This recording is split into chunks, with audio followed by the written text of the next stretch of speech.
Lockdown ಲಾಭ ಪಡೆಯದ ಏಕೈಕ ದೇಶ ಭಾರತ. ಕೇಂದ್ರ ಸರ್ಕಾರದ ವಿರುದ್ಧ ಪಿ ಚಿದಂಬರಂ ಟ್ವಿಟರ್ ಮೂಲಕ ಆಕ್ರೋಶ ವ್ಯಕ್ತಪಡಿಸಿದ ಪಿ ಚಿದಂಬರಂ. ಕನಿಷ್ಠ ಸರ್ಕಾರ ಗರಿಷ್ಠ ಖಾಸಗೀಕರಣ, ಪ್ರಧಾನಿ ನರೇಂದ್ರ ಮೋದಿ ಕಾರ್ಯಕ್ಕೆ ಖಂಡನೆ. ಕೇಂದ್ರ ಸರ್ಕಾರದ ವಿರುದ್ಧ ಗುಡುಗಿದ ರಾಹುಲ್.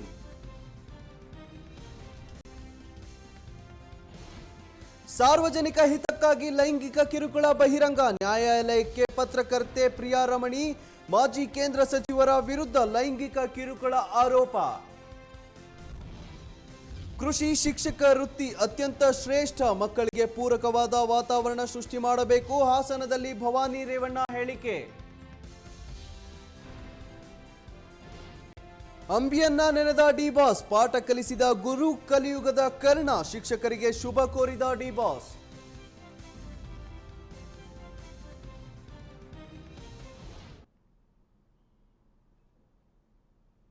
ಸ್ಪೀಡ್ ನ್ಯೂಸ್ಗೆ ಸ್ವಾಗತ. ನಾನು ರಾಕೇಶ್ ಕೆಮಠ್. ಕೊರೋನಾ ಸಂದರ್ಭದಲ್ಲಿ ಲಾಕ್ಡೌನ್ ಅನ್ನ ಇಡೀ ದೇಶವೇ ಎದುರಿಸಿತ್ತು. ಆದರೆ ಈ ಒಂದು ಸಂದರ್ಭವನ್ನ ಯಶಸ್ವಿಗೊಳಿಸುವಲ್ಲಿ ಭಾರತ ಎಡವಿದೆ ಎನ್ನುವಂತಹ ಮಾತುಗಳನ್ನ ಪಿ ಚಿದಂಬರಂ ಅವರು ಹೇಳಿದ್ದಾರೆ. ಸೋಂಕು ನಿಯಂತ್ರಣಕ್ಕೆ ಲಾಕ್ಡೌನ್ ಲಾಭ ಪಡೆಯದ ಏಕೈಕ ದೇಶ ಅಂದ್ರೆ ಅದು ಭಾರತ ಅಂತ ಪಿ ಚಿದಂಬರಂ ಟೀಕೆಯನ್ನ ಮಾಡಿದ್ದಾರೆ. ಹೀಗೆಯೇ ಮುಂದುವರೆದರೆ ದೇಶದಲ್ಲಿ ಸೆಪ್ಟೆಂಬರ್ ಅಂತ್ಯದ ವೇಳೆಗೆ ಕೊರೋನಾ ಸೋಂಕಿತರ ಸಂಖ್ಯೆ 65 ಲಕ್ಷ ದಾಟಲಿದೆ. ಲಾಕ್ಡೌನ್ನ ಲಾಭ ಪಡೆಯದ ಏಕೈಕ ದೇಶವೆಂದರೆ ಅದು ಭಾರತ ಅಂತ ಕೇಂದ್ರ ಸರ್ಕಾರವನ್ನ ಟೀಕಿಸಿದ್ದಾರೆ. ದೇಶದಲ್ಲಿ ಕೊರೋನಾ ಸೋಂಕಿತರ ಸಂಖ್ಯೆ ಹೆಚ್ಚುತ್ತಲೇ ಇದೆ. ಇದರ ಜೊತೆಗೆ ಈ ಹಿನ್ನೆಲೆಯಲ್ಲಿ ಕಾಂಗ್ರೆಸ್ನ ಹಿರಿಯ ಮುಖಂಡ ಪಿ ಚಿದಂಬರಂ ಅವರು ಕೇಂದ್ರ ಸರ್ಕಾರವನ್ನ ತರಾಟೆಗೆ ತೆಗೆದುಕೊಂಡಿದ್ದಾರೆ. ಸಾಮಾಜಿಕ ಜಾಲತಾಣ ಟ್ವಿಟರ್ನಲ್ಲಿ ಟ್ವೀಟ್ ಮಾಡಿರುವ ಅವರು ಲಾಕ್ಡೌನ್ನ ಲಾಭ ಪಡೆಯದ ಏಕೈಕ ದೇಶವೆಂದರೆ ಅದು ಭಾರತ ಅಂತ ಕೇಂದ್ರ ಸರ್ಕಾರವನ್ನ ಟೀಕಿಸಿದ್ದಾರೆ. ಕೊರೋನಾ ನಿಯಂತ್ರಿಸಲು ಲಾಕ್ಡೌನ್ ಕಾರ್ಯತಂತ್ರದ ಲಾಭ ಪಡೆಯದ ಏಕೈಕ ದೇಶವೆಂದರೆ ಅದು ಭಾರತ. ಸೋಂಕು ಕಾಣಿಸಿಕೊಂಡ ಆರಂಭದಲ್ಲಿ ಇನ್ನು 21 ದಿನಗಳಲ್ಲಿ ನಾವು ಕೊರೋನಾ ವೈರಸ್ ಅನ್ನ ಹಿಮ್ಮೆಟ್ಟಿಸುತ್ತೇವೆ ಅಂತ ಪ್ರಧಾನಿ ಮೋದಿಯವರು ಭರವಸೆಯನ್ನ ನೀಡಿದ್ರು. ಇತರ ದೇಶಗಳು ಯಶಸ್ವಿಯಾಗುತ್ತಿರುವ ಈ ಸಂದರ್ಭದಲ್ಲಿ ಭಾರತ ಏಕೆ ವಿಫಲವಾಗ್ತಾ ಇದೆ ಎಂಬುದನ್ನ ಮೋದಿಯವರು ಉತ್ತರ ಕೊಡಬೇಕಾಗಿದೆ ಎನ್ನುವಂತಹ ಮಾತುಗಳನ್ನು ಪಿ ಚಿದಂಬರಂ ಅವರು ಟ್ವಿಟರ್ ಮೂಲಕ ಕೇಂದ್ರ ಸರ್ಕಾರಕ್ಕೆ ಚಾಟಿಯನ್ನ ಬೀಸಿದ್ದಾರೆ. ಕೊರೋನಾ ಸೋಂಕು ನಿಯಂತ್ರಣ ಮಾಡುವಲ್ಲಿ ಕೇಂದ್ರ ಸರ್ಕಾರ ಲಾಕ್ಡೌನ್ ಅನ್ನ ಘೋಷಣೆ ಮಾಡಿತ್ತು. ಆದರೆ ಈ ಲಾಕ್ಡೌನ್ ಯಾವುದೇ ರೀತಿಯಲ್ಲಿಯೂ ಸಹ ಪರಿಣಾಮವನ್ನ ಬೀರಿಲ್ಲ. ಹಾಗಾದರೆ ಲಾಕ್ಡೌನ್ ಮಾಡಿದ್ದಕ್ಕೆ ಅರ್ಥವೇನಿದೆ ಎನ್ನುವಂತಹ ನಿಟ್ಟಿನಲ್ಲಿ ಪಿ ಚಿದಂಬರಂ ಅವರು ಟ್ವಿಟರ್ ಮೂಲಕ ಕೇಂದ್ರ ಸರ್ಕಾರವನ್ನು ತರಾಟೆಗೆ ತೆಗೆದುಕೊಂಡಿದ್ದಾರೆ. ಇತರ ದೇಶಗಳು ಅಂದರೆ ಭಾರತವನ್ನು ಹೊರತುಪಡಿಸಿ ಇತರ ದೇಶಗಳು ಈಗ ಕೊರೋನಾದ ವಿರುದ್ಧ ಹೋರಾಟದಲ್ಲಿ ಸಫಲತೆಯನ್ನು ಕಾಣ್ತಾ ಇದ್ದಾವೆ. ಇಂತಹ ಸಂದರ್ಭದಲ್ಲಿ ಭಾರತದಲ್ಲಿ ಮಾತ್ರ ಕೊರೋನಾ ಏಕೆ ನಿಯಂತ್ರಣಕ್ಕೆ ಸಿಗ್ತಾ ಇಲ್ಲ, ಇದಕ್ಕೆ ಪ್ರಧಾನಿ ಮೋದಿಯವರು ಉತ್ತರವನ್ನು ಕೊಡಬೇಕು ಅನ್ನುವಂತಹ ನಿಟ್ಟಿನಲ್ಲಿ ಟ್ವಿಟರ್ ಮೂಲಕ ಕೇಂದ್ರ ಸರ್ಕಾರದ ವಿರುದ್ಧ ಆಕ್ರೋಶವನ್ನು ವ್ಯಕ್ತಪಡಿಸಿದ್ದಾರೆ ಪಿ ಚಿದಂಬರಂ ಅವರು.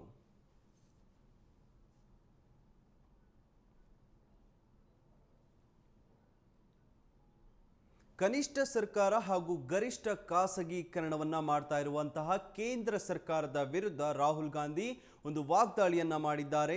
ಇತ್ತೀಚಿನ ದಿನಗಳಲ್ಲಿ ಖಾಸಗೀಕರಣದ ಕುರಿತಂತೆ ಕೆಲ ಮಾತುಗಳು ಕೇಳಿ ಬರ್ತಾ ಇದ್ವು. ಇದರ ಕುರಿತಂತೆ ರಾಹುಲ್ ಗಾಂಧಿ ಟ್ವಿಟರ್ ಮೂಲಕ ಮಾತುಗಳನ್ನ ಹೇಳಿದ್ದಾರೆ. ಪ್ರಧಾನಿ ನರೇಂದ್ರ ಮೋದಿ ಅವರದ್ದು ಕನಿಷ್ಠ ಸರ್ಕಾರ ಗರಿಷ್ಠ ಖಾಸಗೀಕರಣದ ಚಿಂತನೆಯಾಗಿದೆ ಅಂತ ಕಾಂಗ್ರೆಸ್ ನಾಯಕ ರಾಹುಲ್ ಗಾಂಧಿ ಟೀಕಿಸಿದ್ದಾರೆ.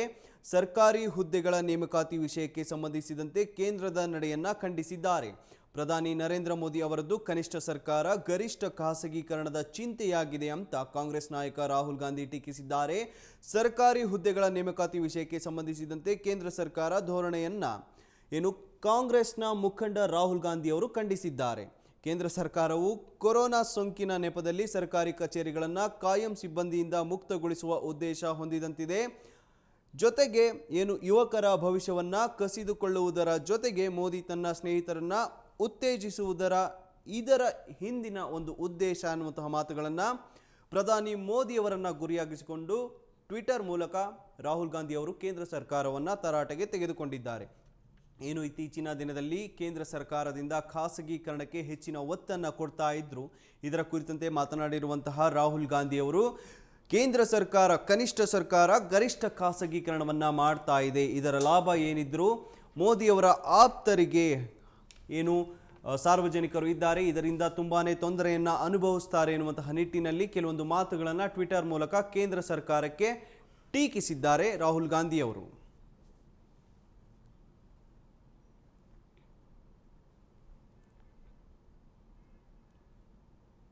ಸಾರ್ವಜನಿಕರ ಹಿತಕ್ಕಾಗಿ ತಮಗಾದ ಅನ್ಯಾಯವನ್ನ ಬಹಿರಂಗಗೊಳಿಸ್ತಾ ಇದ್ದೇನೆ ಎನ್ನುವಂತಹ ಮಾತುಗಳನ್ನು ರಮಣಿ ಅವರು ಹೇಳಿದ್ದಾರೆ. ಇನ್ನು ಮಾಜಿ ಸಚಿವರ ವಿರುದ್ಧ ಒಂದು ಲೈಂಗಿಕ ಕಿರುಕುಳ ಆರೋಪವನ್ನ ಮಾಡಿರುವಂತಹ ಪ್ರಿಯಾ ರಮಣಿ ಅವರು ಕೆಲವೊಂದು ಮಾತುಗಳನ್ನು ಹೇಳಿದ್ದಾರೆ. ಸಾರ್ವಜನಿಕ ಹಿತಕ್ಕಾಗಿ ಲೈಂಗಿಕ ಕಿರುಕುಳವನ್ನ ಬಹಿರಂಗಪಡಿಸಿದ್ದಾಗಿ ಮಾಜಿ ಕೇಂದ್ರ ಸಚಿವ ಎಂಜೆ ಅಕ್ಬರ್ ವಿರುದ್ಧ ಲೈಂಗಿಕ ಕಿರುಕುಳ ಆರೋಪ ಮಾಡಿದ್ದ ಪತ್ರಕರ್ತೆ ಪ್ರಿಯಾ ರಮಣಿ ಅವರು ನ್ಯಾಯಾಲಯದ ಕದವನ್ನ ಈಗ ತಟ್ಟಿದ್ದಾರೆ. ಪ್ರಿಯಾ ರಮಣಿ ವಿರುದ್ಧ ಅಕ್ಬರ್ ಸಲ್ಲಿಸಿದ್ದ ಕ್ರಿಮಿನಲ್ ಮಾನನಷ್ಟ ಮೊಕದ್ದಮೆ ದೂರಿನ ಅಂತಿಮ ವಿಚಾರಣೆ ಸಂದರ್ಭದಲ್ಲಿ ತಮ್ಮ ವಕೀಲರ ಮೂಲಕ ಹೆಚ್ಚುವರಿ ಮುಖ್ಯ ಮೆಟ್ರೋಪಾಲಿಟನ್ ಮ್ಯಾಜಿಸ್ಟರ್ ವಿಶಾಲ್ ಪಹೂಜಾ ಮುಂದೆ ರಮಣಿ ಈ ರೀತಿಯ ಹೇಳಿಕೆಯನ್ನು ನೀಡಿದ್ದಾರೆ. 20 ವರ್ಷದ ಹಿಂದೆ ಪತ್ರಕರ್ತೆಯಾಗಿದ್ದಾಗ ಎಂಜೆ ಅಕ್ಬರ್ ಲೈಂಗಿಕ ಕಿರುಕುಳ ನೀಡಿರುವುದಾಗಿ 2018ರಲ್ಲಿ ಮೀಟು ಆಂದೋಲನದ ವೇಳೆಯಲ್ಲಿ ರಮಣಿಯವರು ಆರೋಪವನ್ನು ಮಾಡಿದ್ರು. 2018ರ ಅಕ್ಟೋಬರ್ 17ರಂದು ಅಕ್ಬರ್ ಕೇಂದ್ರ ಸಚಿವ ಸ್ಥಾನಕ್ಕೆ ರಾಜೀನಾಮೆಯನ್ನು ಸಹ ನೀಡಿದ್ರು. ಕಾನೂನಿನ ಪ್ರಕಾರ ಸಾರ್ವಜನಿಕ ಒಳಿತಿಗಾಗಿ ಯಾವುದೇ ವ್ಯಕ್ತಿಯ ಸತ್ಯ ಹೇಳುವುದು ಮಾನಹಾನಿಯಲ್ಲ ಅಂತ ರಮಣಿಯವರ ಪರ ನ್ಯಾಯಾಲಯಕ್ಕೆ ಹಾಜರಾದ ಹಿರಿಯ ವಕೀಲ ರೆಬೆಕ್ಕಾ ಜಾನ್ ಹೇಳಿಕೆಯನ್ನು ನೀಡಿದ್ರು. ಸಾರ್ವಜನಿಕ ಹಿತದೃಷ್ಟಿಯಿಂದ ಮಾಡಿದ ನಿಜವಾದ ಅಪಖ್ಯಾತಿ ಮಾನಹಾನಿಯಲ್ಲ, ಇನ್ನೊಬ್ಬರ ಹಿತಾಸಕ್ತಿಗೆ ರಕ್ಷಣೆಗಾಗಿ ಇನ್ನೊಬ್ಬರ ಮೇಲೆ ದೋಷಾರೋಪಣೆ ಮಾಡುವುದು ಮಾನಹಾನಿಯಲ್ಲ, ಇದರಲ್ಲಿ ಸತ್ಯವಿದ್ದು ಸಾರ್ವಜನಿಕರ ಒಳಿತಿಗಾಗಿ ಸಂಬಂಧಿಸಿದೆ ಎನ್ನುವಂತಹ ಮಾತುಗಳನ್ನು ವರ್ಚುವಲ್ ವಿಚಾರಣೆಯ ಸಮಯದಲ್ಲಿ ನ್ಯಾಯಾಲಯಕ್ಕೆ ತಿಳಿಸಿದರು. ನ್ಯಾಯಾಲಯದ ಮುಂದಿನ ವಿಚಾರಣೆಯನ್ನು ಸೆಪ್ಟೆಂಬರ್ 8ಕ್ಕೆ ಮುಂದೂಡಲಾಗಿದೆ. ಸಾರ್ವಜನಿಕರ ಹಿತಕ್ಕಾಗಿ ಲೈಂಗಿಕ ಕಿರುಕುಳದ ಆರೋಪವನ್ನು ಬಹಿರಂಗಗೊಳಿಸ್ತಾ ಇದ್ದೇನೆ ಅಂತ ಪತ್ರಕರ್ತೆ ಪ್ರಿಯಾ ರಮಣಿಯವರು ತಮ್ಮ ಪರ ವಕೀಲರ ಮೂಲಕ ಹೇಳಿಕೆಯನ್ನು ನೀಡಿದ್ದಾರೆ.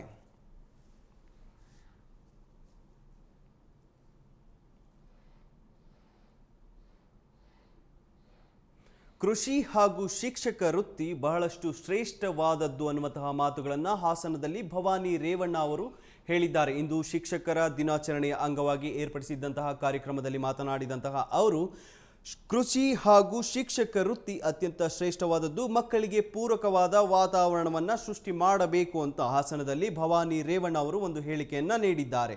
ಹಾಸನದಲ್ಲಿ SSLC ಫಲಿತಾಂಶ ಇಳಿಮುಖವಾಗಿರುವುದಕ್ಕೆ ಸಂಬಂಧಪಟ್ಟ ಅಧಿಕಾರಿಗಳಾಗಲಿ ಶಿಕ್ಷಕರಾಗಲಿ ಹೊಣೆಗಾರರಲ್ಲ, ಈ ಸ್ಥಿತಿಗೆ ಕೋವಿಡ್-19 ಪ್ರಮುಖ ಕಾರಣವಾಗಿದೆ ಅಂತ ಹಾಸನ ಜಿಲ್ಲಾ ಪಂಚಾಯತ್ ಆರೋಗ್ಯ ಮತ್ತು ಶಿಕ್ಷಣ ಸ್ಥಾಯಿ ಸಮಿತಿಯ ಅಧ್ಯಕ್ಷೆ ಭವಾನಿ ರೇವಣ್ಣ ಅವರು ತಿಳಿಸಿದರು.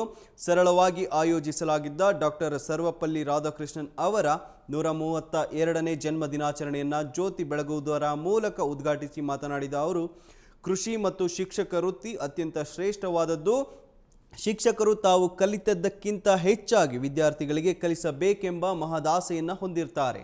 ವಿದ್ಯಾರ್ಥಿಗಳ ಉತ್ತಮ ಕಲಿಕೆಗೆ ಪೂರಕವಾದ ವಾತಾವರಣವನ್ನು ಶಿಕ್ಷಕರು ಮತ್ತು ಪೋಷಕರು ಸೃಷ್ಟಿ ಮಾಡಿಕೊಡಬೇಕು ಅನ್ನುವಂತಹ ಮಾತುಗಳನ್ನು ಈ ಸಂದರ್ಭದಲ್ಲಿ ಭವಾನಿ ರೇವಣ್ಣ ಅವರು ಹೇಳಿದರು. ಹಾಸನದಲ್ಲಿ SSLC ಫಲಿತಾಂಶ ಈ ಬಾರಿ ಇಳಿಮುಖವಾಗಿತ್ತು. ಇದಕ್ಕೆ ಸಂಬಂಧಪಟ್ಟಂತೆ ಮಾತನಾಡಿರುವಂತಹ ಭವಾನಿ ರೇವಣ್ಣ ಅವರು, ಇದಕ್ಕೆ ಯಾವೊಬ್ಬ ಅಧಿಕಾರಿಯಾಗಲಿ ಅಥವಾ ಶಿಕ್ಷಕರಾಗಲಿ ಹೊಣೆಗಾರರಲ್ಲ.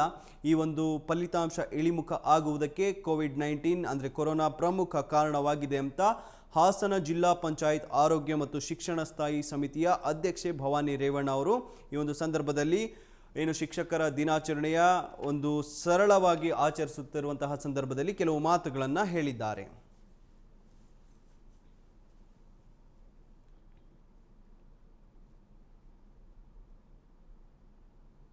ಪಾಠ ಕಲಿಸಿದ ಗುರು ಅಂಬರೀಶ್ ರವರನ್ನ ಶಿಕ್ಷಕ ದಿನಾಚರಣೆಯ ಸಂದರ್ಭದಲ್ಲಿ ಡಿ ಬಾಸ್ ರವರು ನೆನೆಸಿಕೊಂಡಿದ್ದಾರೆ. ತಮಗೆ ಇಲ್ಲಿಯವರೆಗೂ ಸಿನಿಮಾ ರಂಗದಲ್ಲಿ ಕಲಿತಿದ್ದೇನೆ, ಅದಕ್ಕೆ ಅಂಬರೀಶ್ ರವರು ಕಾರಣರಾಗಿದ್ದಾರೆ ಎನ್ನುವಂತಹ ಮಾತುಗಳನ್ನು ಸಹ ಡಿ ಬಾಸ್ ರವರು ಹೇಳಿದ್ದಾರೆ. ಡಿ ಬಾಸ್ ದರ್ಶನ್ ಕಲಿಯುಗದ ಕರ್ಣ ಅಂಬರೀಶ್ ರನ್ನ ಎಷ್ಟು ಇಷ್ಟಪಡ್ತಾ ಇದ್ರು ಎಂಬುದು ಎಲ್ಲರಿಗೂ ಸಹ ಗೊತ್ತಿರುವಂತಹ ಸಂಗತಿ. ಅದೇ ರೀತಿ ಅಂಬರೀಶ್ ಸುಮಲತಾ ದಂಪತಿ ಸಹ ದಾಸನನ್ನ ತಮ್ಮ ಮನೆ ಮಗನಂತೆ ಕಾಣ್ತಾ ಇದ್ರು. ಹೀಗಾಗಿ ಹಿರಿಯರಿಗೆ ಗೌರವ ನೀಡುವ ಸಮಯ ಸಿಕ್ಕಾಗಲೆಲ್ಲ ಡಿ ಬಾಸ್ ಇವರನ್ನ ನೆನೆದು ಪೋಸ್ಟ್ ಹಾಕ್ತಾ ಇರ್ತಾರೆ.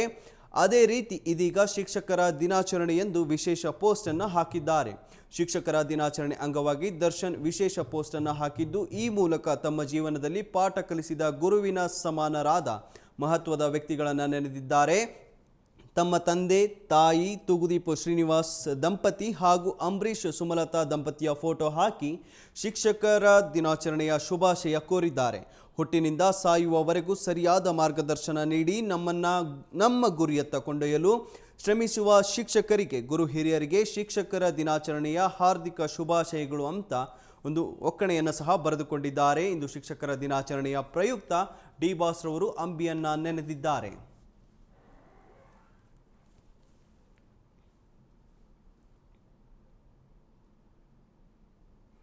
ಕೊಲ್ಲೂರು ಮೂಕಾಂಬಿಕೆಯ ದೇವಸ್ಥಾನದ ಕುರಿತಂತೆ ಕೆಲವೊಂದು ಮಾತುಗಳು ಕೇಳಿ ಬರ್ತಾ ಇದ್ದಾವೆ. ಯಾಕೆಂದರೆ ಕೊರೋನಾ ಸಂದರ್ಭದಲ್ಲಿ ದೇವಸ್ಥಾನ ಬಾಗಿಲನ್ನು ಹಾಕಿತ್ತು.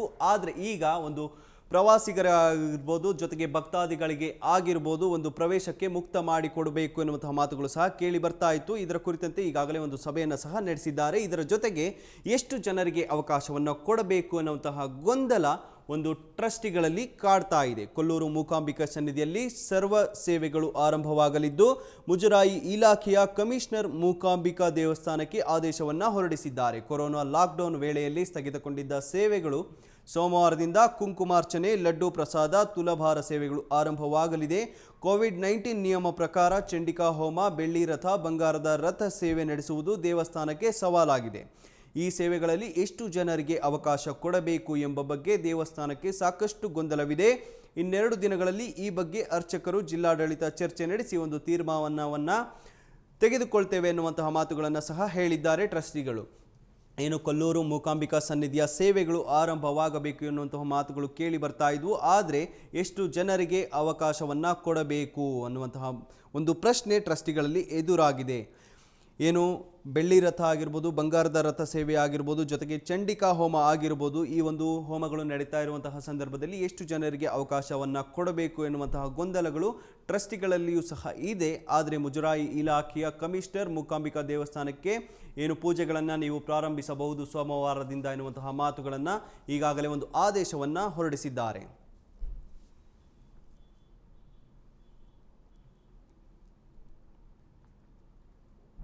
ಅಕ್ಕ ವರ್ಚುವಲ್ ಸಭೆಗೆ ಏನು ಒಂದು ಸಮಾರಂಭಕ್ಕೆ ಈಗಾಗಲೇ ಮುಖ್ಯಮಂತ್ರಿ BS ಯಡಿಯೂರಪ್ಪನವರು ಒಂದು ಚಾಲನೆಯನ್ನು ನೀಡಿದ್ದಾರೆ. ಆನ್ಲೈನ್ ಮೂಲಕ ಈ ಒಂದು ಅಕ್ಕ ವರ್ಚುವಲ್ ಸಮಾರಂಭಕ್ಕೆ ಚಾಲನೆಯನ್ನು ನೀಡಿದ್ದಾರೆ. ಕರ್ನಾಟಕದ ಮುಖ್ಯಮಂತ್ರಿ BS ಯಡಿಯೂರಪ್ಪನವರು ಅಕ್ಕ ವರ್ಚುವಲ್ ವಿಶ್ವ ಕನ್ನಡ ಸಮ್ಮೇಳನಕ್ಕೆ ಇಂದು ಅಧಿಕೃತವಾಗಿ ಮುಖ್ಯಮಂತ್ರಿ BS ಯಡಿಯೂರಪ್ಪ ಚಾಲನೆಯನ್ನು ನೀಡಿದರು. ಭಾರತೀಯ ಕಾಲಮಾನ ರಾತ್ರಿ 8ಕ್ಕೆ ಅಮೆರಿಕಾದಲ್ಲಿ ಬೆಳಗ್ಗೆ 10:30ಕ್ಕೆ CM ಕಾರ್ಯಕ್ರಮವನ್ನು ಉದ್ಘಾಟಿಸಿ ಮಾತನಾಡುವವರು. ಅಕ್ಕ ವರ್ಚುವಲ್ ವಿಶ್ವ ಕನ್ನಡ ಸಮ್ಮೇಳನ ಸೆಪ್ಟೆಂಬರ್ 4ರಿಂದ ಆರಂಭವಾಗಲಿದ್ದು ಸೆಪ್ಟೆಂಬರ್ 6ರವರೆಗೆ ನಡೆಯಲಿದೆ. ಆದರೆ ಇಂದು ಮುಖ್ಯ ಕಾರ್ಯಕ್ರಮ ಜರುಗಲಿದೆ. ಈ ಹಿನ್ನೆಲೆಯಲ್ಲಿ ಸಾಮಾಜಿಕ ಜಾಲತಾಣದಲ್ಲಿ ಕನ್ನಡಿಗರ ಹಬ್ಬ ರಂಗೇರಲಿದೆ. ಭಾರತೀಯ ಕಾಲಮಾನ ಪ್ರಕಾರ ಇಂದು ರಾತ್ರಿ 8ರಿಂದ 9:30ರವರೆಗೆ ನಡೆಯಲಿರುವ ಉದ್ಘಾಟನಾ ಕಾರ್ಯಕ್ರಮದಲ್ಲಿ ಸಚಿವರಾದ CT ರವಿ, ಜಗದೀಶ್ ಶೆಟ್ಟರ್, ಉಪಮುಖ್ಯಮಂತ್ರಿ ಡಾಕ್ಟರ್ CN ಅಶ್ವತ್ಥನಾರಾಯಣ ಮತ್ತಿತರರು ಪಾಲ್ಗೊಳ್ಳುವವರು ಅನ್ನುವಂತಹ ಮಾಹಿತಿ ಸಹ ಸಿಗ್ತಾ ಇದೆ. ನಂತರ ರಾತ್ರಿ 8:55ಕ್ಕೆ ಉಡುಪಿ ಪುತ್ತಿಗೆ ಮಠದ ಶ್ರೀ ಸುಗುಣೇಂದ್ರ ತೀರ್ಥ ಸ್ವಾಮೀಜಿ, 9:05ಕ್ಕೆ ಆದಿಚುಂಚನಗಿರಿಯ ಮಹಾಸಂಸ್ಥಾನದ ಡಾಕ್ಟರ್ ಶ್ರೀ ನಿರ್ಮಲಾನಂದಾನಂದ ಸ್ವಾಮೀಜಿಯವರು ಹಾಗೂ 9:15ಕ್ಕೆ ಸುತ್ತೂರು ಮಠದ ಶ್ರೀ ಶಿವರಾತ್ರೀಶ್ವರ ದೇಶಿಕೇಂದ್ರ ಸ್ವಾಮೀಜಿ ಆಶೀರ್ವಚನ ನೀಡುವರು ಅನ್ನುವಂಥ ಮಾಹಿತಿ ಸಹ ಸಿಗ್ತಾ ಇದೆ. ಅಕ್ಕ ವಿಶ್ವ ಸಮ್ಮೇಳನದ ಈ ಕಾರ್ಯಕ್ರಮವನ್ನು ಫೇಸ್ಬುಕ್ ಪೇಜ್ನಲ್ಲಿ ನೇರವಾಗಿ ವೀಕ್ಷಿಸಬಹುದು ಅಂತ ಪ್ರಕಟಣೆಯಲ್ಲಿ ತಿಳಿಸಲಾಗಿದೆ. ಅಮೆರಿಕಾದಲ್ಲಿ ಕನ್ನಡದ ಕಂಪು ಸೂಸುವ ವಿಶಿಷ್ಟ ಕಾರ್ಯಕ್ರಮವಾದ ಈ ಸಮ್ಮೇಳನಕ್ಕೆ ಹಲವು ಗಣ್ಯರು ಸಾಕ್ಷಿಯಾಗಲಿದ್ದಾರೆ. ಏನು ಅಕ್ಕ ವರ್ಚುವಲ್ ಕಾರ್ಯಕ್ರಮದ ಉದ್ಘಾಟನೆ ಇದೆ. ಇಂದು ಕರ್ನಾಟಕದ ಮುಖ್ಯಮಂತ್ರಿಗಳಾದ ಯಡಿಯೂರಪ್ಪನವರು ಒಂದು ಚಾಲನೆಯನ್ನು ನೀಡ್ತಾರೆ ಎನ್ನುವಂತಹ ಮಾಹಿತಿ ಸಿಗ್ತಾ ಇದೆ. ಇದರ ಜೊತೆಗೆ ಗಣ್ಯರು ಸಹ ಉಪಸ್ಥಿತರು ಇರಲಿದ್ದು ಕೆಲವು ಮಠಗಳ ಶ್ರೀಗಳಿಂದ ಸಹ ಒಂದು ಆಶೀರ್ವಚನ ಸಿಗಲಿದೆ ಎನ್ನುವಂತಹ ಮಾಹಿತಿ ಸಿಗ್ತಾ ಇದೆ.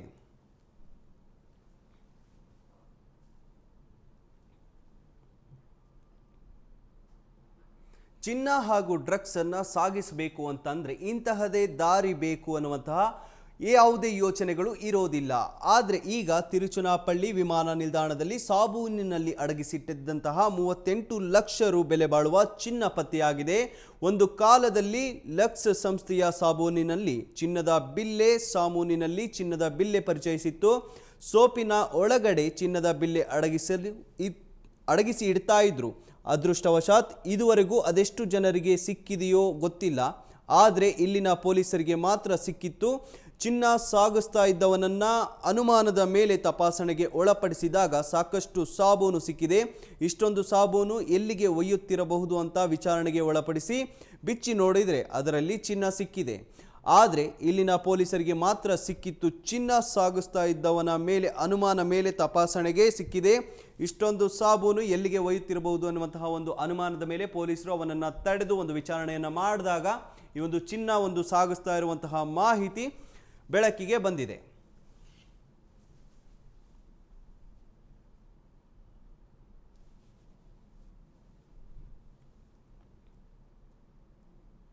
ಹಲವು ಜಿಲ್ಲೆಗಳಲ್ಲಿ ಕೊರೋನಾ ತನ್ನ ಅಟ್ಟಹಾಸವನ್ನ ಮೆರಿತಾ ಇದೆ. ದಿನದಿಂದ ದಿನಕ್ಕೆ ಹಲವು ಜಿಲ್ಲೆಗಳಲ್ಲಿ ಕೊರೋನಾ ತನ್ನ ರುದ್ರ ನರ್ತನವನ್ನ ತೋರಿಸ್ತಾ ಇದೆ. ಈಗಾಗಲೇ ಕೋವಿಡ್ನಿಂದಾಗಿ 3 ಸಾವನ್ನಪ್ಪಿರುವಂತಹ ಘಟನೆ ಚಾಮರಾಜನಗರ ಜಿಲ್ಲೆಯಲ್ಲಿ ಸಂಭವಿಸಿದೆ. ಒಟ್ಟಾರೆಯಾಗಿ ಜಿಲ್ಲೆಯಲ್ಲಿ 2619 ಪ್ರಕರಣಗಳು ದೃಢಪಟ್ಟಿದೆ. ಕೋವಿಡ್ ಪ್ರಕರಣಗಳ ದಾಖಲಾತಿಯ ಚಾಮರಾಜನಗರ ಜಿಲ್ಲೆಯಲ್ಲಿ 3 ಮೃತಪಟ್ಟಿದ್ದಾರೆ. 38 ಮಂದಿಗೆ ಸೋಂಕು ದೃಢಪಟ್ಟಿದೆ. ಇಂದು 27 ಮಂದಿ ಗುಣಮುಖರಾಗಿದ್ದಾರೆ. ಇದುವರೆಗೂ 2619 ಪ್ರಕರಣಗಳು ದೃಢಪಟ್ಟಿದೆ.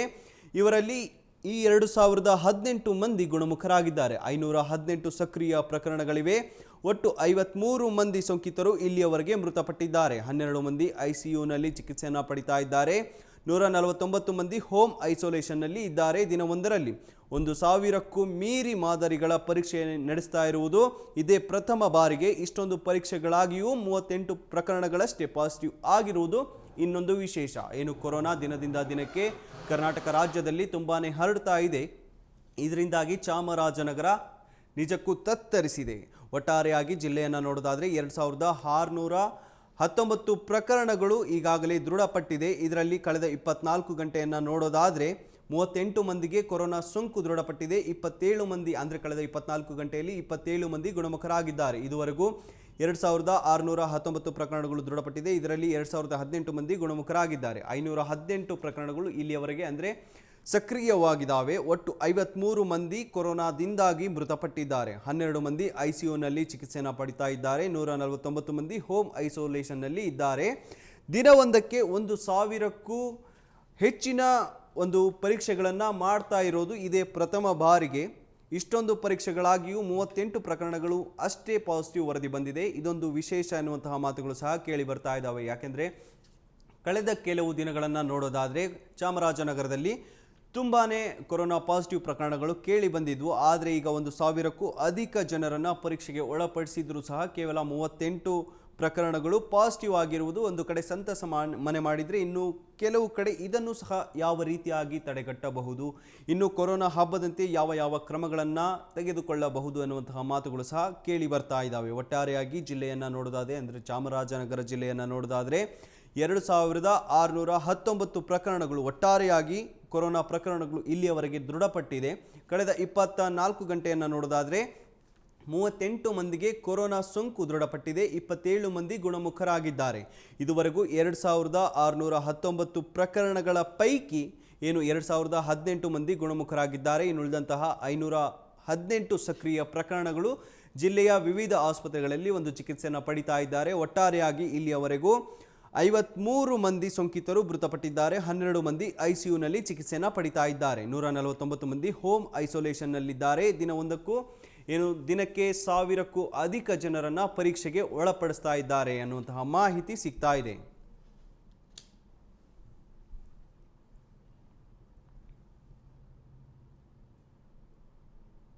ಉದ್ಯೋಗ ನಿರೀಕ್ಷೆಯಲ್ಲಿ ಇರುವವರಿಗೆ ಒಂದು ಸಿಹಿ ಸುದ್ದಿ ಸಿಕ್ಕಿದೆ. 10ನೇ ತರಗತಿ ಪಾಸ್ ಆದವರಿಗೆ ಅಂಚೆ ಕಚೇರಿಯಲ್ಲಿ ಕೆಲಸ ಇದೆ ಎನ್ನುವಂತಹ ಮಾಹಿತಿ ಸಿಗ್ತಾ ಇದೆ.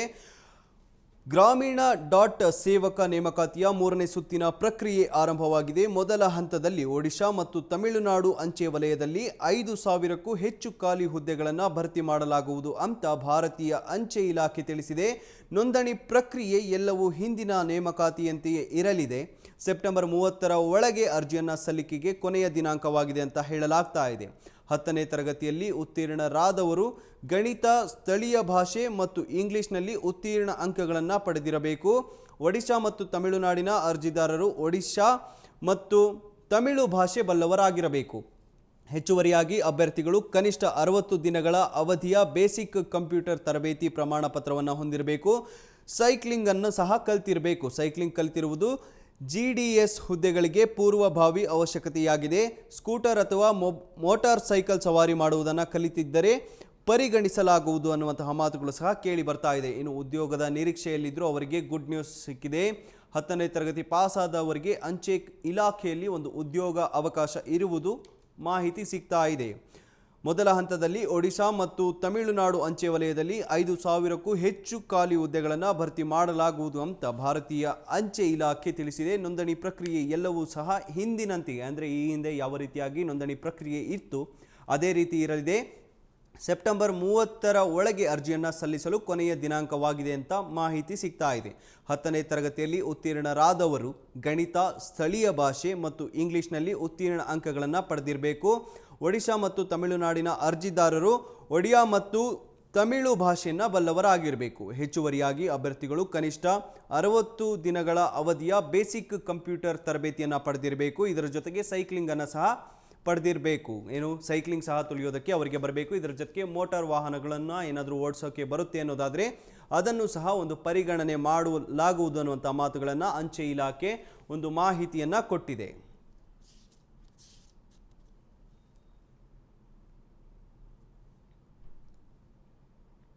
ಸುಲಲಿತವಾಗಿ ಉದ್ದಿಮೆಯನ್ನು ನಡೆಸೋ ರಾಜ್ಯಗಳಲ್ಲಿ ಆಂಧ್ರ ಪ್ರದೇಶ ಮೊದಲ ಸ್ಥಾನದಲ್ಲಿಯೇ ಇದೆ. ಕಳೆದ ವರ್ಷದಂತೆಯೇ ಈ ವರ್ಷವೂ ಸಹ ಆಂಧ್ರ ಪ್ರದೇಶ ಅಗ್ರಸ್ಥಾನದಲ್ಲಿದೆ.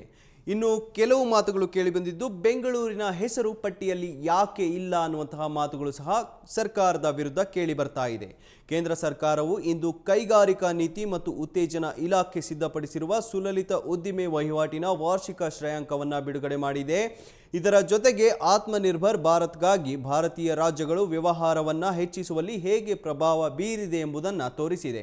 ಕೇಂದ್ರ ಹಣಕಾಸು ಸಚಿವೆ ನಿರ್ಮಲಾ ಸೀತಾರಾಮನ್ ರವರು ಬಿಡುಗಡೆ ಮಾಡಿದ 2019ರ ಸುಲಲಿತ ಉದ್ದಿಮೆ ವಹಿವಾಟಿನ ವಾರ್ಷಿಕ ಶ್ರೇಯಾಂಕದಲ್ಲಿ ಆಂಧ್ರ ಪ್ರದೇಶವು ಈ ಬಾರಿಯೂ ಸಹ ಪ್ರಥಮ ಸ್ಥಾನವನ್ನು ಕಾಯ್ದುಕೊಂಡಿದೆ. ಅಚ್ಚರಿ ವಿಚಾರ ಎಂಬಂತೆ 2018ರಲ್ಲಿ 12ನೇ ಸ್ಥಾನದಲ್ಲಿದ್ದ ಉತ್ತರ ಪ್ರದೇಶವು 2ನೇ ಸ್ಥಾನಕ್ಕೆ ಬಡ್ತಿ ಪಡೆದಿದೆ. ತೆಲಂಗಾಣ 2ನೇ ಸ್ಥಾನದಿಂದ 3ನೇ ಸ್ಥಾನಕ್ಕೆ ಕುಸಿದಿದೆ. ಇನ್ನುಳಿದಂತೆ ಈ ಕ್ರಮದಲ್ಲಿ ತೆಲಂಗಾಣದ ನಂತರ ಮಧ್ಯಪ್ರದೇಶ, ಜಾರ್ಖಂಡ್, ಛತ್ತೀಸ್ಗಢ, ಹಿಮಾಲಯ ಪ್ರದೇಶ, ರಾಜಸ್ಥಾನ, ಪಶ್ಚಿಮ ಬಂಗಾಳ ಮತ್ತು ಇತರ ರಾಜ್ಯಗಳಿವೆ. ರಾಜಧಾನಿ ದೆಹಲಿ ಈ ಪಟ್ಟಿಯಲ್ಲಿ 12ನೇ ಸ್ಥಾನದಲ್ಲಿದೆ. ರಾಷ್ಟ್ರ ರಾಜಧಾನಿ 2018ರ 23ನೇ ಸ್ಥಾನದಲ್ಲಿತ್ತು, ಆದರೆ ಈ ಬಾರಿ 11 ಸ್ಥಾನಗಳಿಂದ ಜಿಗಿದಿದೆ. ಈ ವರದಿಯನ್ನು ಬಿಡುಗಡೆ ಮಾಡಿರುವಾಗ ಸೀತಾರಾಮನ್ ರವರು ಶ್ರೇಯಾಂಕವು ರಾಜ್ಯಗಳ ಮತ್ತು ಯುಟಿಗಳ ಒಂದು ವ್ಯಾಪಾರ ಮಾಡಲು ಉತ್ತಮ ಸ್ಥಳವನ್ನು ಮಾಡುತ್ತದೆ ಎನ್ನುವಂತಹ ಮಾತುಗಳನ್ನು ಸಹ ಹೇಳಿದರು.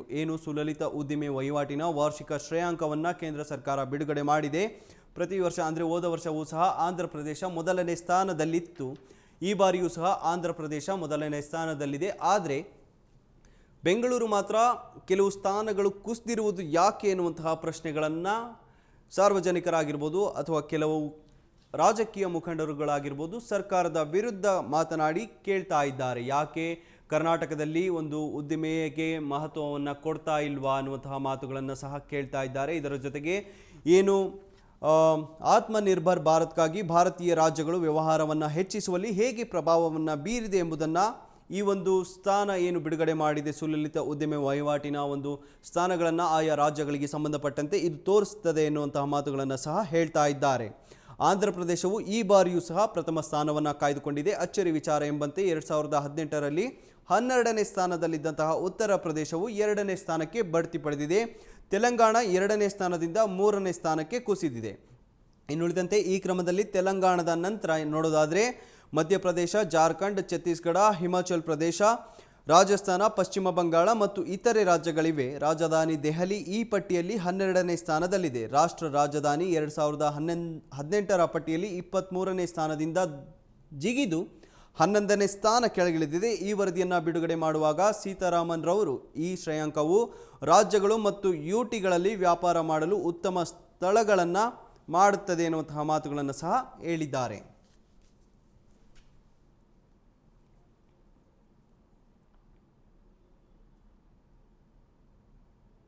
ನಟ ಕಿಚ್ಚ ಸುದೀಪ್ ರವರ ಹುಟ್ಟುಹಬ್ಬದ ಪ್ರಯುಕ್ತ ಕೆಲವೊಂದು ಸಂಸ್ಥೆಗಳಿಗೆ ಅಥವಾ ಅನಾಥಾಶ್ರಮಗಳಿಗೆ ಏನು ಒಂದು UPS ವಿತರಣೆಯನ್ನು ಮಾಡಲಾಯಿತು. ವಿದ್ಯಾರ್ಥಿ ನಿಲಯಕ್ಕೆ ಒಂದು UPS ಅನ್ನು ವಿತರಣೆ ಮಾಡಲಾಯಿತು.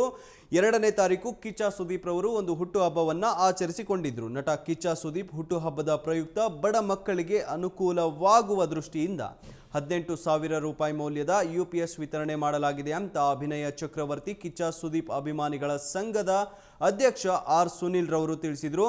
ನಗರಸಭೆ ವ್ಯಾಪ್ತಿಯ ಅರಿಶಿಣ ಕುಂಟೆಯ ಆದರ್ಶ ನಗರ ಬಡಾವಣೆಯಲ್ಲಿನ ಮಹಿಳಾ ಮತ್ತು ಮಕ್ಕಳ ಕಲ್ಯಾಣ ಇಲಾಖೆ ಏನಿದೆ ವಿದ್ಯಾರ್ಥಿಗಳ ನಿಲಯದಲ್ಲಿ ಸುದೀಪ್ ಅಭಿಮಾನಿಗಳ ಸಂಘದಿಂದ ವಿದ್ಯಾರ್ಥಿ ನಿಲಯಕ್ಕೆ ಉಚಿತ UPS ವಿತರಿಸಿ ಮಾತನಾಡಿದರು. ಸದಸ್ಯ ರಂಜಿತ್ ಮಾತನಾಡಿ, ರಾಜ್ಯ ಸಂಘ ನೀಡಿರುವ ನಿದರ್ಶನದಂತೆ ಗ್ರಾಮೀಣ ಭಾಗದ ಜನರ ಅನುಕೂಲಕ್ಕಾಗಿ ಕಿಚ್ಚ ಸುದೀಪ್ ಅಭಿಮಾನಿಗಳ ಸಂಘ ರಾಜ್ಯಾದ್ಯಂತ ಶ್ರಮಿಸ್ತಾ ಇದೆ.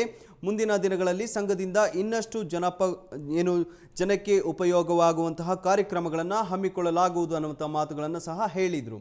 ನೆಲಮಂಗಲದ ಆದರ್ಶ ನಗರದ ಬಡಾವಣೆಯಲ್ಲಿನ ವಿದ್ಯಾರ್ಥಿ ನಿಲಯದಲ್ಲಿ ಅಭಿನಯ ಚಕ್ರವರ್ತಿ ಕಿಚ್ಚ ಸುದೀಪ್ ಅಭಿಮಾನಿಗಳು UPS ವಿತರಣೆ ಮಾಡಿದ್ರು. ಸಂಘದ ಅಧ್ಯಕ್ಷ ಆರ್ ಸುನಿಲ್, ಉಪಾಧ್ಯಕ್ಷ ಕಿಶೋರ್ ಮತ್ತೆ ಇತರರು ಸಹ ಹಾಜರಿದ್ದರು ಈ ಒಂದು ಸಂದರ್ಭದಲ್ಲಿ.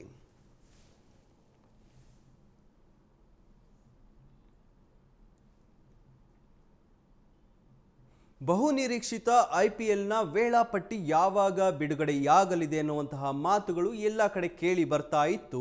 ಈಗ ಅದಕ್ಕೆ ಉತ್ತರವೂ ಸಹ ಸಿಕ್ಕಿದೆ. IPLನ 13ನೇ ಆವೃತ್ತಿಯ ವೇಳಾಪಟ್ಟಿ ನಾಳೆ ಬಿಡುಗಡೆಯಾಗಲಿದೆ ಎನ್ನುವಂತಹ ಮಾಹಿತಿ ಸಿಗ್ತಾ ಇದೆ. UAEನಲ್ಲಿ ಸೆಪ್ಟೆಂಬರ್ 19ರಿಂದ ಪ್ರಾರಂಭವಾಗುವ IPL 2020ಯ IPL 2020 ವೇಳಾಪಟ್ಟಿ ಭಾನುವಾರ ಬಿಡುಗಡೆಯಾಗಲಿದೆ ಅಂತ IPL ಆಡಳಿತ ಸಮಿತಿಯ ಮುಖ್ಯಸ್ಥ ಬ್ರಿಜೇಶ್ ಪಟೇಲ್ ತಿಳಿಸಿದ್ದಾರೆ. 53 ದಿನಗಳ ಕಾಲ ನಡೆಯಲಿರುವ IPL ಟೂರ್ನಿಯ ಸೆಪ್ಟೆಂಬರ್ 19ರಂದು ಪ್ರಾರಂಭವಾಗಿ ನವೆಂಬರ್ 10ರಂದು ಕೊನೆಗೊಳ್ಳಲಿದೆ. ಈ ನಡುವೆ ವೇಳಾಪಟ್ಟಿಗಾಗಿ ಕಾದು ಸುಸ್ತಾದ ಕ್ರಿಕೆಟ್ ಪ್ರೇಮಿಗಳು ವಿವಿಧ ಮೀಮ್ಸ್ಗಳ ಮೂಲಕ ಟ್ರೋಲ್ ಮಾಡಿ ಸಾಮಾಜಿಕ ಜಾಲತಾಣದಲ್ಲಿ ಗಮನವನ್ನು ಸೆಳೆದಿದ್ದಾರೆ. ಏನು ಬಹುನಿರೀಕ್ಷಿತ IPLನ 13ನೇ ವೇಳಾಪಟ್ಟಿ ಯಾವಾಗ ಬಿಡುಗಡೆಯಾಗುತ್ತೆ ಎನ್ನುವಂತಹ ಪ್ರಶ್ನೆಗಳು ಈಗಾಗಲೇ ಸಾಮಾಜಿಕ ಜಾಲತಾಣದಲ್ಲಿ ಹರಿದಾಡ್ತಾ ಇದ್ವು. ಯಾಕೆಂದರೆ ದಿನಾಂಕವೂ ಸಹ ಹತ್ತಿರವಾಗ್ತಾ ಇದೆ. ಆದರೆ ಈ ಕುರಿತಂತೆ ಇನ್ನೂ ಯಾವುದೇ ಮಾಹಿತಿಗಳು ಬಂದಿಲ್ಲ ಎನ್ನುವಂತಹ ಮಾತುಗಳು ಕೇಳಿ ಬರ್ತಾ ಇತ್ತು. ಈ ಕುರಿತಂತೆ ಮಾತನಾಡಿರುವಂತಹ IPLನ ಮುಖ್ಯಸ್ಥ ಬ್ರಿಜೇಶ್ ಪಟೇಲ್ ರವರು ನಾಳೆ IPLನ ಪಟ್ಟಿ ಅಂದರೆ ಯಾವ ಸ್ಥಳದಲ್ಲಿ ಯಾವ ತಂಡಗಳು ಒಂದು ಪಂದ್ಯಗಳನ್ನು ಆಡಲಿವೆ ಎನ್ನುವಂತಹ ವೇಳಾಪಟ್ಟಿ ನಾಳೆ ಬಿಡುಗಡೆಯಾಗಲಿದೆ ಎನ್ನುವಂತಹ ಮಾಹಿತಿಯನ್ನು ನೀಡಿದ್ದಾರೆ.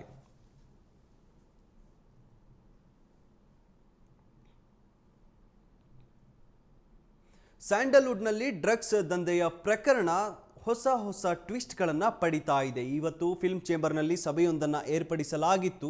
ಸ್ಯಾಂಡಲ್ವುಡ್ನಲ್ಲಿ ಡ್ರಗ್ಸ್ ದಂಧೆಯ ಪ್ರಕರಣ ದಿನಕ್ಕೊಂದು ಹೊಸ ಬಾಂಬ್ ಸಿಡಿಸ್ತಾ ಇದ್ದಾರೆ ಸಂಬರಗಿ ಅವರು. ಸ್ಯಾಂಡಲ್ವುಡ್ ಡ್ರಗ್ಸ್ ದಂಧೆ ಪ್ರಕರಣದಲ್ಲಿ ದಿನಕ್ಕೊಂದು ಹೊಸ ಬಾಂಬ್ ಸಿಡಿಸುತ್ತಿರುವ ಸಾಮಾಜಿಕ ಕಾರ್ಯಕರ್ತ ಪ್ರಶಾಂತ್ ಸಂಬರಗಿ ವಿರುದ್ಧ ಇದೀಗ ಫಿಲ್ಮ್ ಚೇಂಬರ್ನಿಂದ ಬೆಂಗಳೂರು ನಗರ ಪೊಲೀಸ್ ಆಯುಕ್ತರಿಗೆ ದೂರನ್ನು ನೀಡಲಾಗಿದೆ. ರಾಜ್ಯದಲ್ಲಿ ಹಾಗೂ ಸ್ಯಾಂಡಲ್ವುಡ್ನಲ್ಲಿ ದೊಡ್ಡ ತಲ್ಲಣವನ್ನೇ ಸೃಷ್ಟಿಸಿರುವಂತಹ ಡ್ರಗ್ಸ್ ದಂಧೆಯ ಬಗ್ಗೆ ಹೊಸ ಬಾಂಬ್ ಸಿಡಿಸುತ್ತಿದ್ದಂತಹ ಸಾಮಾಜಿಕ ಹೋರಾಟಗಾರ ಪ್ರಶಾಂತ್ ಸಂಬರಗಿ ವಿರುದ್ಧ ಫಿಲ್ಮ್ ಚೇಂಬರ್ ತಿರುಗಿ ಬಿದ್ದಿದೆ. ಇದೀಗ ಪ್ರಶಾಂತ್ ಸಂಬರಗಿ ವಿರುದ್ಧ ಕ್ರಮ ಕೈಗೊಳ್ಳುವಂತೆ ಫಿಲ್ಮ್ ಚೇಂಬರ್ ಬೆಂಗಳೂರು ನಗರ ಪೊಲೀಸ್ ಆಯುಕ್ತ ಕಮಲ್ ಪಂತ್ ಅವರಿಗೆ ಒಂದು ದೂರನ್ನು ನೀಡಿದೆ.